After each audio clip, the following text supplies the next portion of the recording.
exciting tracks and very funny. Let's bring on Seth Tegtmeier.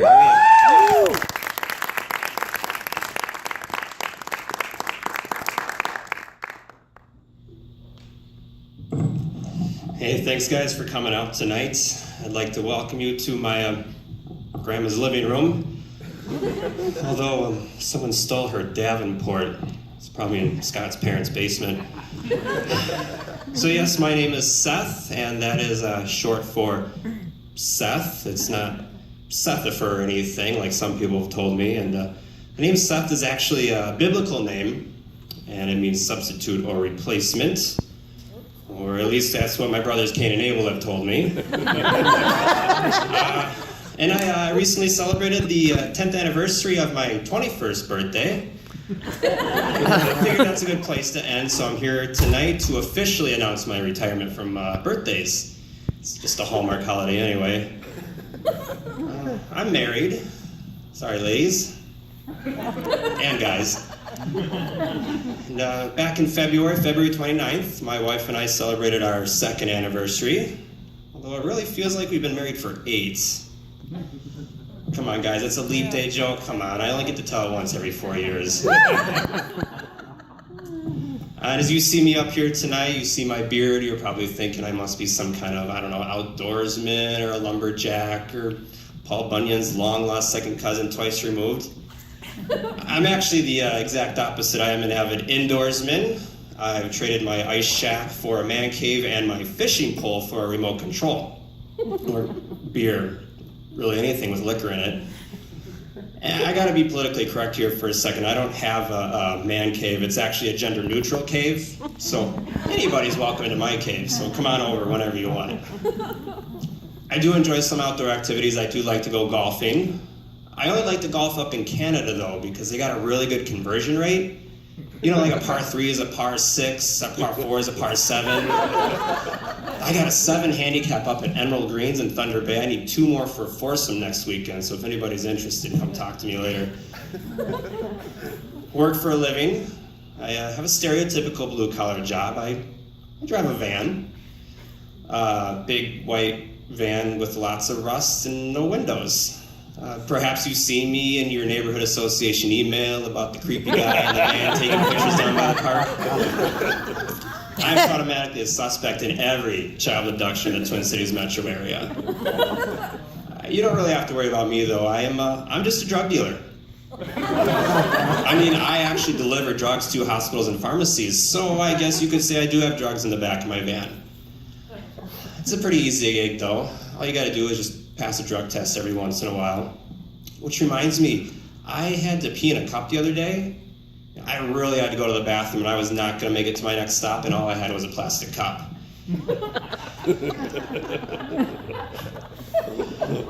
The only downside about my job, though, is that I have to be up at 4:30 every morning.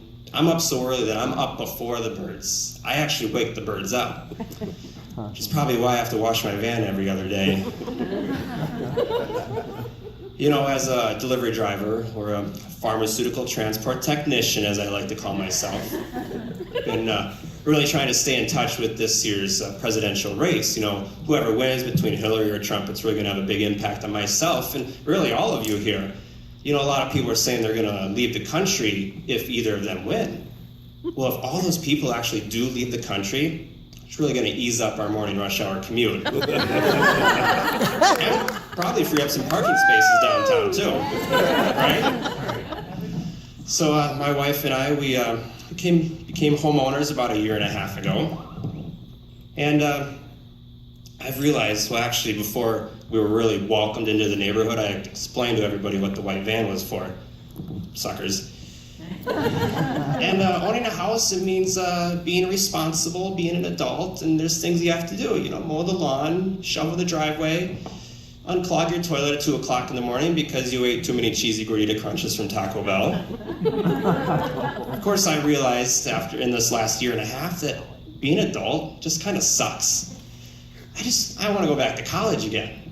I mean, not like class or anything, but just a time when it was acceptable to be drunk Tuesday through Sunday night. Of course, I could skip college or skip adulting and maybe just go right to retirement. I've always wanted to be a part of that group of old guys that sit at the gas station every morning, drinking coffee, trying to solve the town's problems and talking about the town gossip, something like this. Oh, Leroy, I saw that Filipino woman moved in down the street from you. Yeah, Earl, I don't know what her deal is, but she's just always so angry all the time. I'm not really sure what's going on. Yeah, and who's that weird-looking guy with the scraggly beard driving around in the white van? I don't know, but he dang near got T-boned by this Leonardo DiCaprio-looking guy. The door opens. Amy, no, Pudge's bar is down the street. We're just drinking coffee around the corner.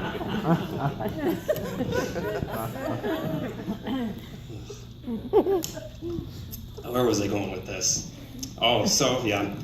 Before we bought our house, my wife and we decided that we should maybe look into getting a roommate, to help out with our mortgage payment. So we let our 3-year-old daughter live with us. She pays us $250 a month in rent, but she just doesn't know it yet. But she'll find out shortly after she graduates high school, of course. Because that bill is stacking up fast. So, do I have any parents out here tonight? Anybody have parents of young kids? Excellent. Well, let me tell you, for people of my generation, having kids is actually pretty easy because of technology. 15 years ago, if you would have told me that I could use my cell phone to order a pizza, pay my credit card bill, and I could do this all while I was holding my sleeping baby, I'd have been like, whoa, I'm gonna have a baby?